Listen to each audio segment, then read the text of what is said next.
Update. My brother framed me of SA 8 years ago to get with my girlfriend. Now that the truth is out, everyone wants to reconcile. I was basically kicked out from their house and told that neither Jenny nor the kids would be returning and my father would be coming over to take their stuff to my apartment. When my father came, I begged and pleaded, but he basically packed a couple of bags and told me never ever to contact them again and that he would personally hand me to the cops if that happened. By evening, Henry had shared the screenshots and all the details to our extended family group on WhatsApp from where I was unanimously kicked out. The next few days, I even had people from my friend group calling me to say they were disgusted with me and never to contact them again. I was a mess during that time. I couldn't eat, I couldn't sleep, I couldn't even properly work. My boss also heard the rumors going around but couldn't do much until he saw some police action against me. He advised me that I leave the organization on my own to keep my record intact and that he would ensure that I don't have to even serve my notice period. I tried to argue the case, but he told me that if the cops come knocking on my door, he would be kicked out anyways, and in such a scenario and the gravity of the case meant I won't get severance and my record will be tarnished. I grudgingly agreed to his ask and I left the organization in the next few days. In mid-August, while I was still wallowing in my misery, I received 2 documents from the court. One was a letter of disownment and the other were divorce papers.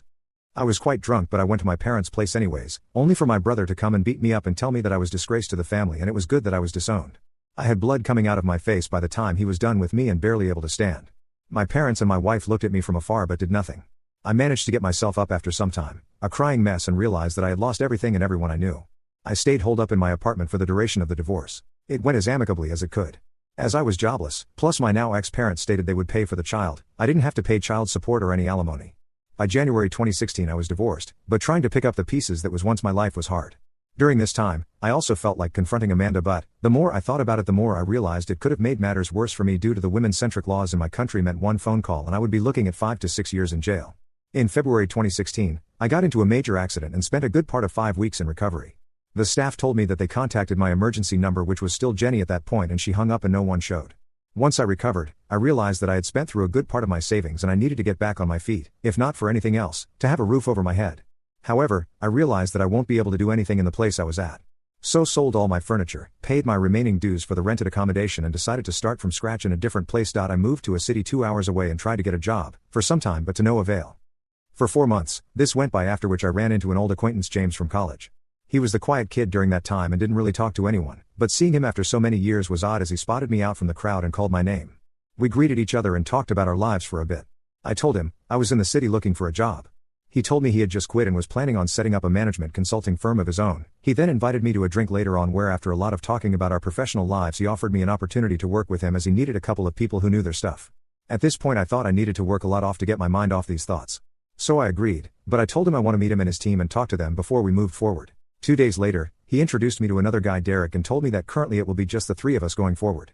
I shook hands with Derek and told them that before they proceeded further, I had something to say. I then proceeded to spill the beans on everything that had happened to me during that time and how I was disowned and divorced because of it, with the tears coming through in between.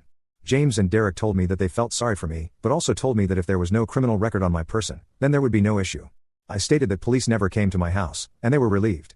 James did mention that to be on the safer side, he's going to ask someone to run a full background check, and I understood his position and agreed. During this time I was living in a run-down place that I rented to minimize my expenses. I waited patiently for 2 weeks but was still looking for jobs in other places in case things didn't work out. 2 weeks later, James called me and we met up later that day. He stated my record is clean of any SA, and welcomed me to the team. After that I threw myself to my work and started therapy sessions. On the advice of Derek, I also joined a gym and vented a lot of my frustration on the punching bag and went from an average 70 kilograms to a buff 98 kilograms. Derek and I became gym brothers and I basically looked at him as an older brother as he was essentially Henry's age.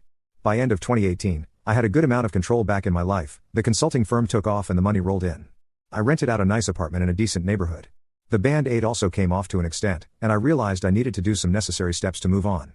I went to a court horse and changed my last name officially on record.